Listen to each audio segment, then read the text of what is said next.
Good evening दोस्तों। मैं ए के Mehta Aditya GMC IAS academy में दोबारा स्वागत करता हूं।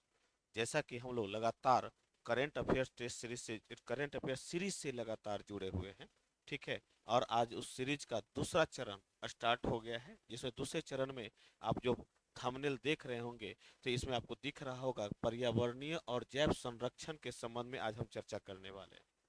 हाल के दिनों में जो भी पर्यावरणीय घटनाक्रम हुआ है, उस संबंध में चर्चा करने वाले हैं। तो आज इस सीरीज का जो पहला दूसरा जो टॉपिक बना हुआ है, वो पर्यावरणीय और जैव संरक्षण है। चलिए अब इस सीरीज के में हम देख लेते हैं कि पहला जो हमारा टॉपिक है, COP 28। जैसा कि हाल जैसा कि आपने सुना होगा और पढ़ा भी होगा कि दुबई में यूएई की जो यूएई की राजधानी दुबई में आपका जो है यूएई का जगह है, दुबई में जो है आपका COP 28 सम्मेलन का आयोजन किया गया है। कॉप का मतलब होता है conference of parties. Conference of parties COP का मतलब होता है कॉन्फ्रेंस ऑफ पार्टीज, जो यूएनएफसीसीसी के नियंत्रण में होता है। United Nation framework climate change के नियंत्रण में होता है। क्लियर। और यह प्रतिवर्ष जलवायु परिवर्तन पर नियंत्रण लगाने के लिए नियंत्रण के लिए यह सम्मेलन का आयोजन किया जाता है, जिसमें भारत भी सदस्य है। क्लियर।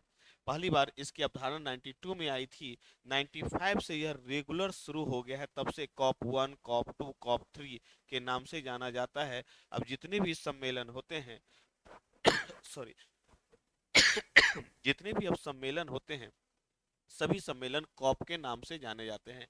इसके पहले तक आपने देखा होगा कि COP 27 जो शर्म अल शेख में हुआ था, ठीक है। वहीं COP 26 जो ग्लासगो में आयोजित किया गया था, और जो COP 25 जो स्पेन में आयोजित किया गया था। लेकिन यहाँ पर एक समझने वाली बात है, कॉप होता क्यों है। कॉप का मुख्य उद्देश्य जलवायु परिवर्तन पर नियंत्रण लगाना है। जलवायु परिवर्तन पर नियंत्रण लगाना है। इसे प्रतिवर्ष सभी देश, लगभग 197 देश प्रतिवर्ष इसमें बैठक करते हैं और इस पर कोशिश करते हैं जलवायु परिवर्तन पर नियंत्रण लगाने की। इसकी विशेषता इस बार की विशेषता रही है COP 28 की, कि पहली बार जीवाश्म ईंधन जीवाश्म ईंधन के प्रयोग को कम करने पर जोर दिया गया है। कि प्रयोग को कम करने पर जोर दिया गया है। पहली बार जीवाश्म ईंधन के प्रयोग को कम करने पर जोर दिया गया है। दूसरा इसकी प्रमुख विशेषता रही है GRCA। जीआरसीए पर भी आम सहमति बनी है, और इसमें कम से कम भारत सहित भारत प्लस 8 सदस्य राष्ट्र इसमें शामिल है। मैं आगे चर्चा करूंगा कि जीआर हमारा टॉपिक भी है, तो जीआरसीए है क्या। क्लियर। इसके साथ साथ इसमें यह भी कहा गया है कि लॉस एंड डैमेज अवधारणा को भी स्थापित किया गया है। याद रखिएगा, ये सभी एक प्रकार का टॉपिक है जो हम एक एक करके COP 28 पर हम एक बड़ा सा एक ले करके आएंगे। एक लंबी सीरीज चलेगी COP 28 पर लेकर के, और वो लंबा 1 से 2 घंटे का होगा। क्लियर। और जैसा कि जलवायु परिवर्तन पर नियंत्रण लगाने के लिए ही लाया जाता है COP 28, और जिसका सम्मेलन दुबई में हुआ है। भारत एक ऐसा देश है जहां तीनों सम्मेलन हुए हैं, ठीक है। चाहे वह जैव संरक्षण से संबंधित सम्मेलन हो, चाहे वह जलवायु परिवर्तन से संबंधित सम्मेलन हो, चाहे मरुस्थलीकरण से संबंधित सम्मेलन हो। ये जितने भी सम्मेलन होते हैं कॉप वाले, वह यूएनएफसीसीसी के नियंत्रण में काम करता है, और यह यूएनएफसीसी यूएनईपी के अंतर्गत कार्य करता है। यह यूएनईपी जिसकी स्थापना स्टॉकहोम सम्मेलन के बाद हुई थी, और इसी के स्थापना के दिन से 5 जून से ही पर्यावरण दिवस मनाया जाता है। जो इसी इसी की संस्था है यूएनएफसीसी, और इसी की संस्था है आईपीसीसी, जो जलवायु परिवर्तन के विभिन्न घटनाक्रमों को या जांच वैज्ञानिक अध्ययन करने का कार्य करता है। तो इसको बोलते हैं COP28 जो सम्मेलन हुआ उसके संबंध में मैंने एक छोटी सी जानकारी दी है। यह एक बहुत बड़ा पार्ट है, मैं इस पर धीरे धीरे चर्चा करूंगा क्योंकि इसमें लॉस एंड डैमेज थ्योरी भी है, इसमें अन्य भी आपका जीवाश्म ईंधन से नवीकरणीय ऊर्जा की तरफ भी है। तो बहुत सारे थ्योरी है इस संबंध में, और इसमें विकसित और विकासशील राष्ट्रों के बीच में सहमति और असहमति की भी चर्चा है। क्लियर? तो एक बड़ा थ्योरी है, तो इसकी हम चर्चा करते रहेंगे बीच बीच में। चलिए, तो पहला तो हमारा टॉपिक हो गया COP28। दूसरे टॉपिक की अगर चलें, दूसरे टॉपिक की तरफ चलें, दूसरा टॉपिक है हमारा जलवायु परिवर्तन संबंधी सूचकांक।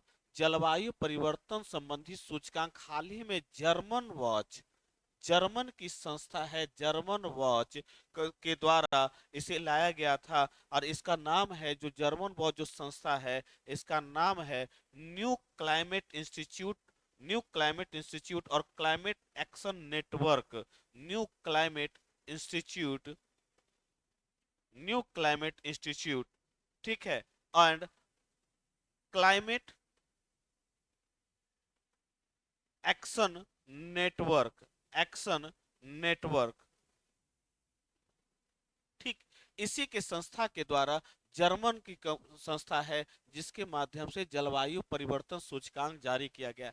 इसमें, इस सूचकांक में जो भारत का स्थान है बंधु, वह 7वां स्थान है। इस सूचकांक में भारत का स्थान है, यानी कि जलवायु परिवर्तन की सुधार की दिशा में भारत ने बेहतरीन कदम उठाया है और भारत का स्थान 7वां है।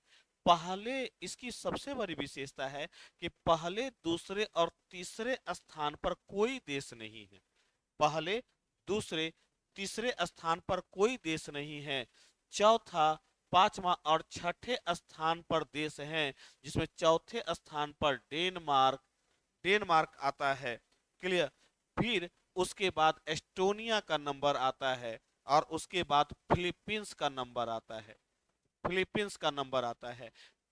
चौथे, पांचवें और छठे स्थान पर भारत का स्थान इसमें 7वां है। और भारत का जो पॉइंट है, भारत का जो पॉइंट मिला हुआ है, वह 70.25 अंक मिला है। और जो सबसे हार्डली पॉइंट मिला है, वह 75 आपका 59 अंक का मिला है। क्लियर?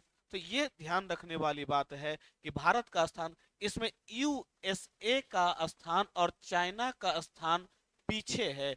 चाइना का स्थान इसमें 51वां है और यूएसए का स्थान इसमें 57 है।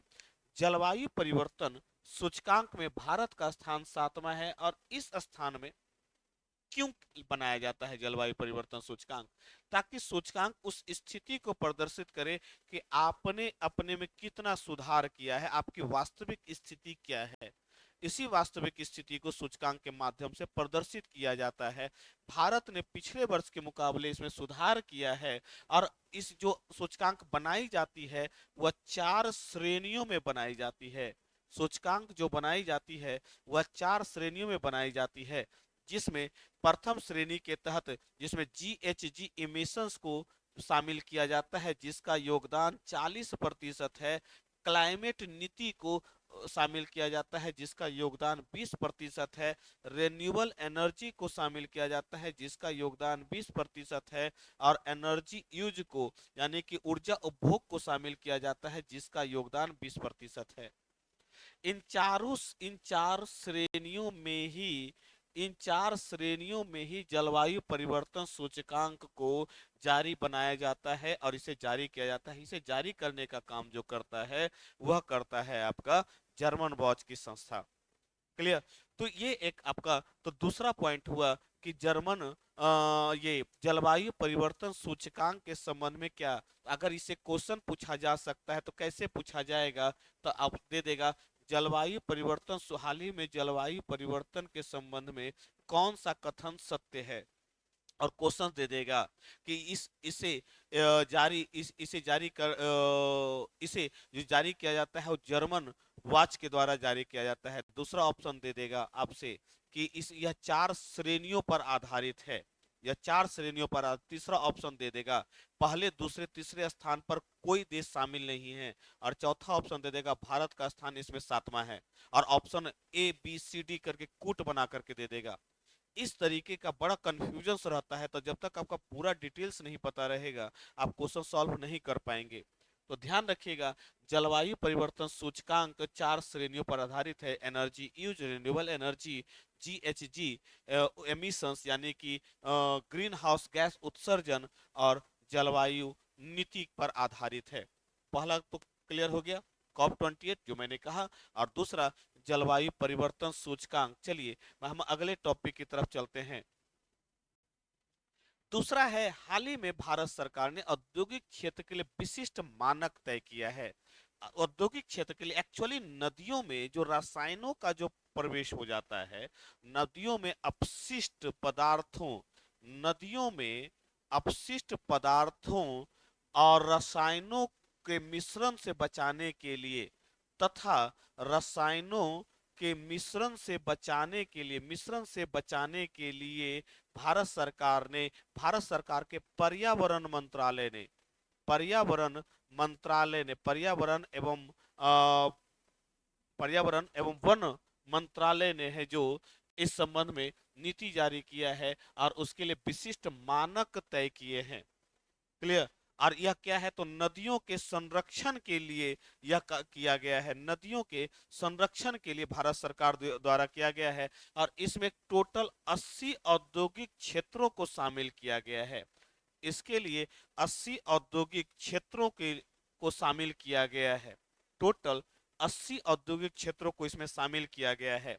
इसके लिए देखिए, नदियों के संरक्षण के लिए कई सारे कार्य हो भी रहे हैं, और नदी कायाकल्प नदी कायाकल्प परियोजना भी संचालित की जा रही है।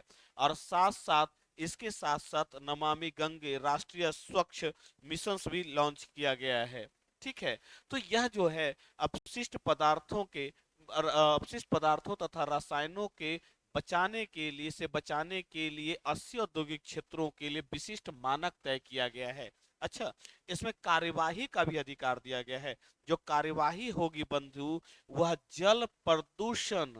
अधिनियम जल प्रदूषण अधिनियम 1974, वायु प्रदूषण वायु प्रदूषण अधिनियम 1981, और पर्यावरण संरक्षण पर्यावरण संरक्षण अधिनियम 1986 के तहत इस पर कार्यवाही का अधिकार दिया गया है। याद रखिएगा, ध्यान रखिएगा इस टॉपिक पे।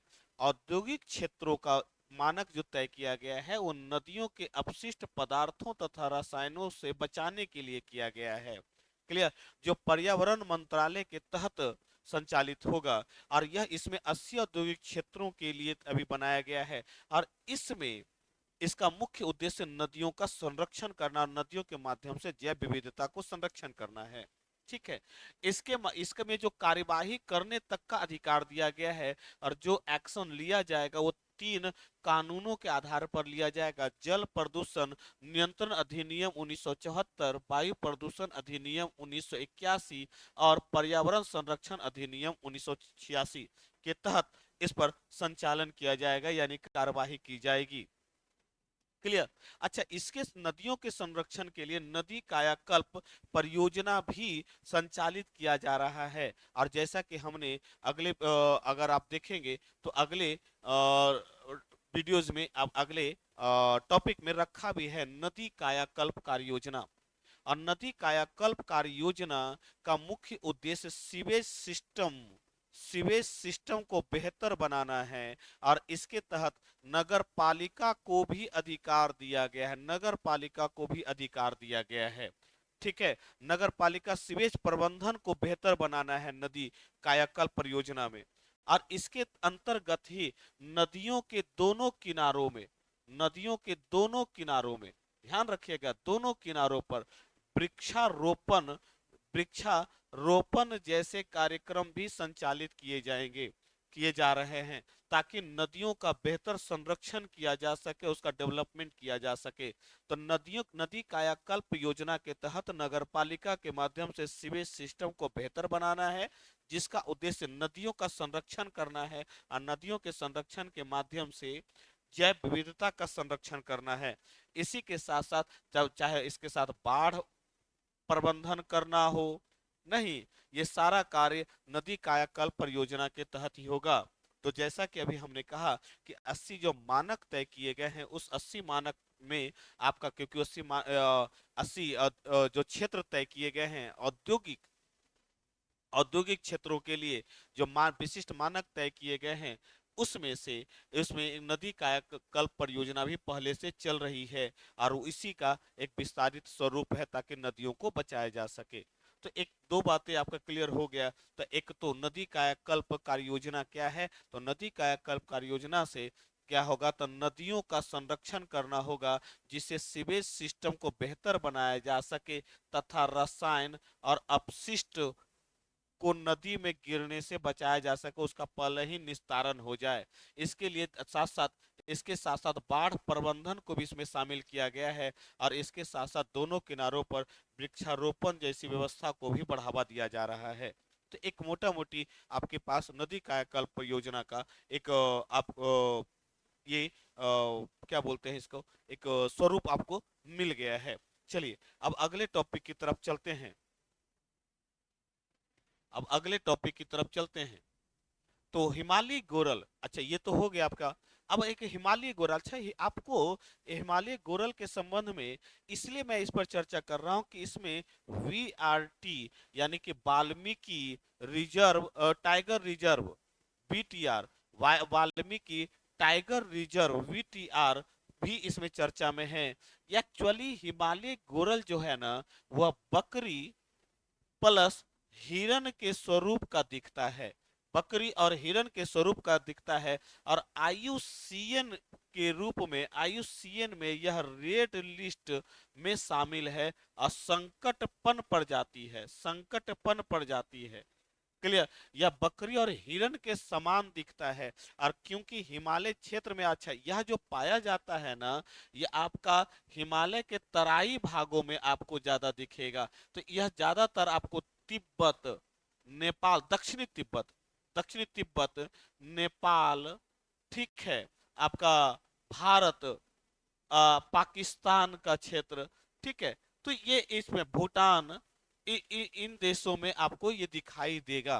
तो हिमालयी गोरल जो बकरी तथा आपका अभी हाल ही में इसे देखा गया है, इसीलिए यह चर्चा में है, हाल ही में इसे यह देखा गया है, इसीलिए यह चर्चा में है। और इसका अगर वैज्ञानिक नाम पूछ ले, यदि इसका वैज्ञानिक नाम पूछ ले बंधु, तो इसका वैज्ञानिक नाम नेमोर हेड्स है।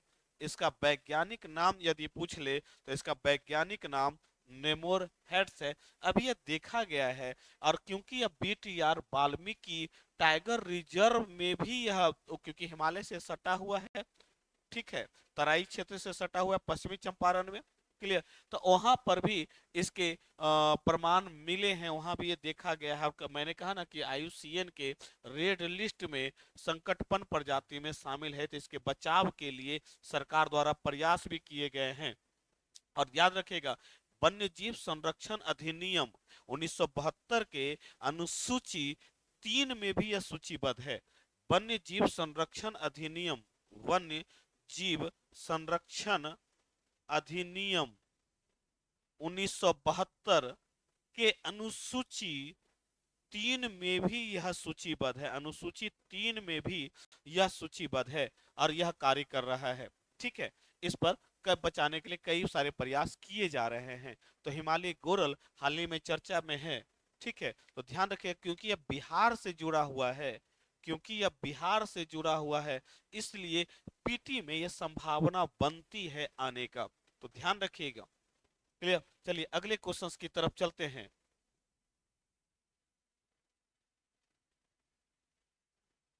सिनेरस गिद्ध, सिनेरस गिद्ध एक प्रकार का, अच्छा हम लोग जानते हैं कि गिद्ध पूरी तरह से लगभग विलुप्त हो गया है।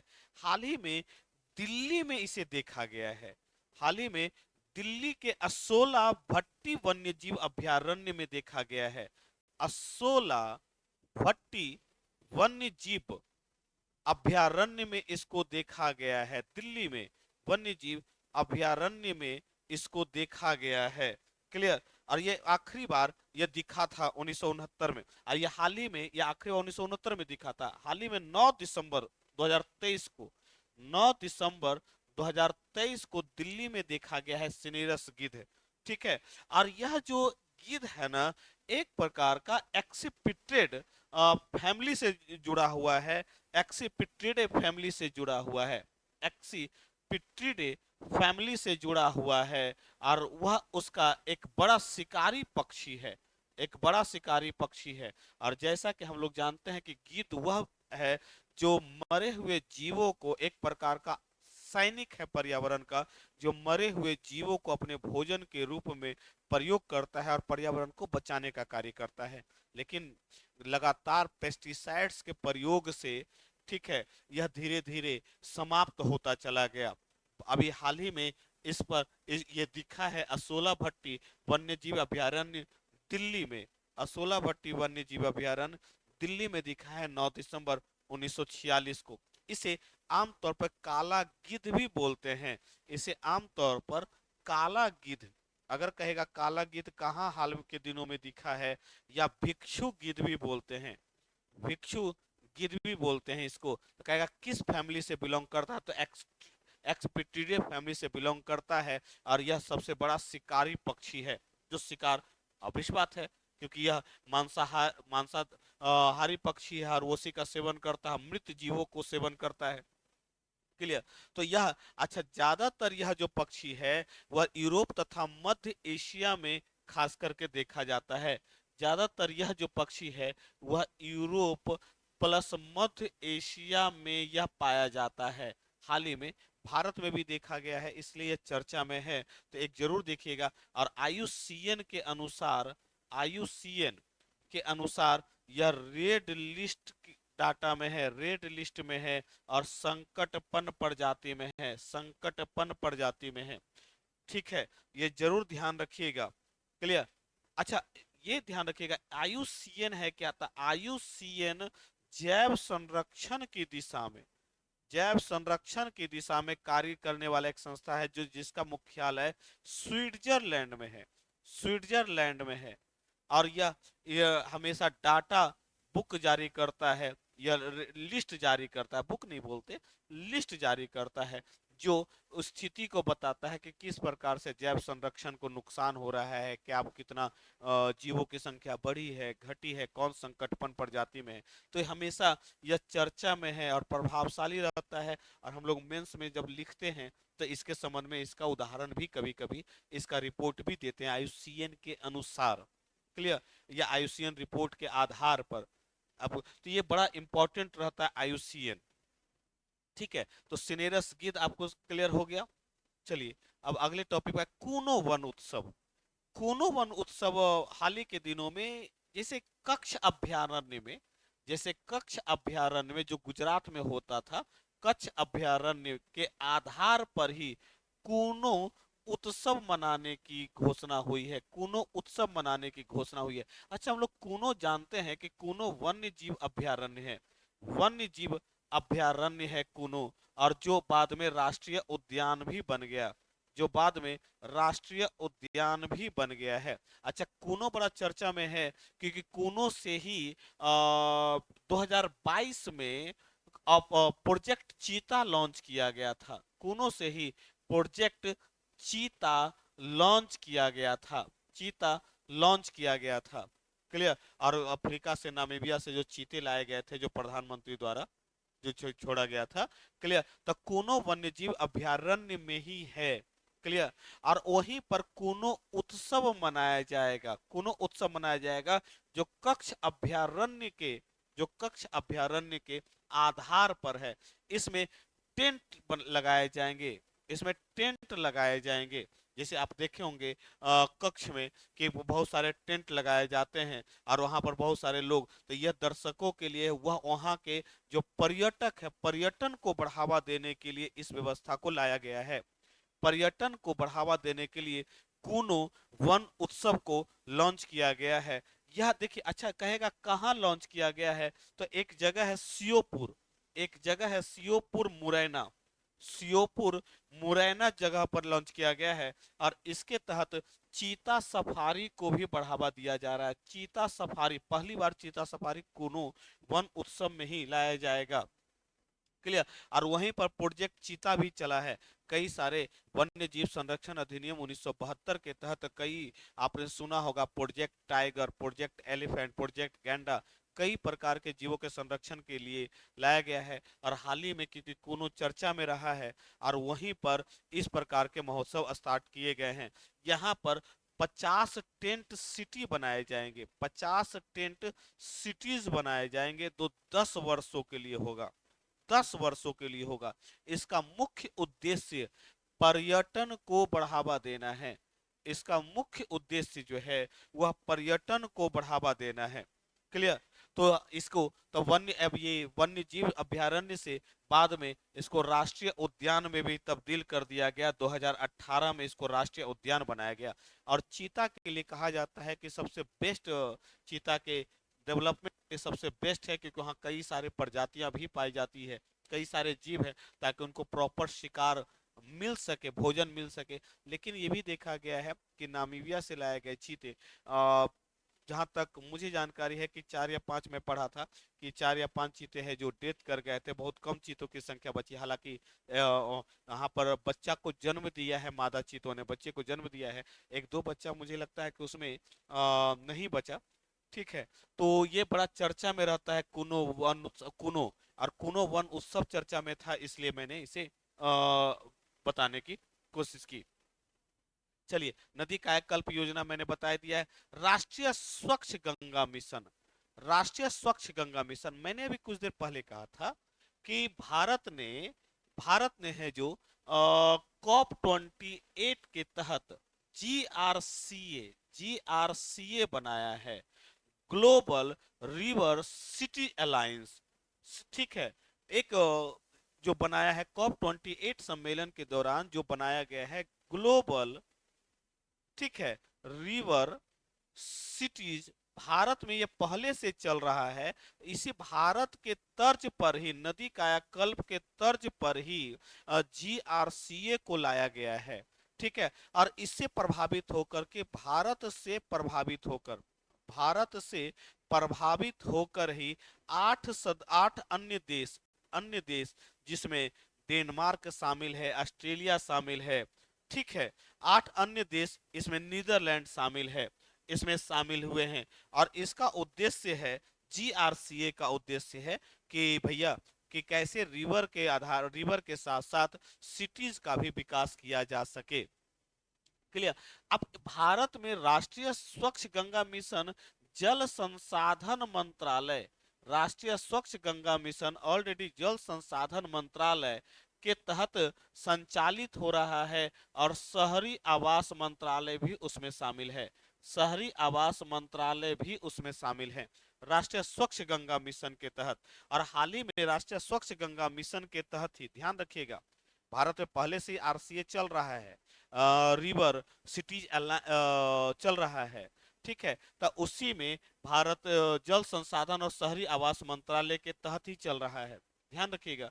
तो इसी में हाल ही में जल संसाधन मंत्रालय, ये राष्ट्रीय स्वच्छ मिशन और प्लस मिसिसिपी जो यूएसए वाली है, मिसिसिपी नदी है, मिसिसिपी जो आपको दिखेगा नदी शहर के बीच में एक समझौता हुआ है, राष्ट्रीय स्वच्छ गंगा मिशन और मिसिसिपी नदी शहर के बीच में एक समझौता हुआ है। और जिसका उद्देश्य है ताकि अधिक से अधिक जो नदी जो आधारित शहर है इनका बेहतर विकास किया जा सके। और भारत में तो ये पहले से चल रहा है, और मैंने अभी कुछ देर पहले ही कहा कि नदी कायाकल्प परियोजना तो भारत में पहले से चल रहा है। तो साथ साथ आपको राष्ट्रीय स्वच्छ गंगा मिशन का भी संचालन हो रहा है भारत में पहले से।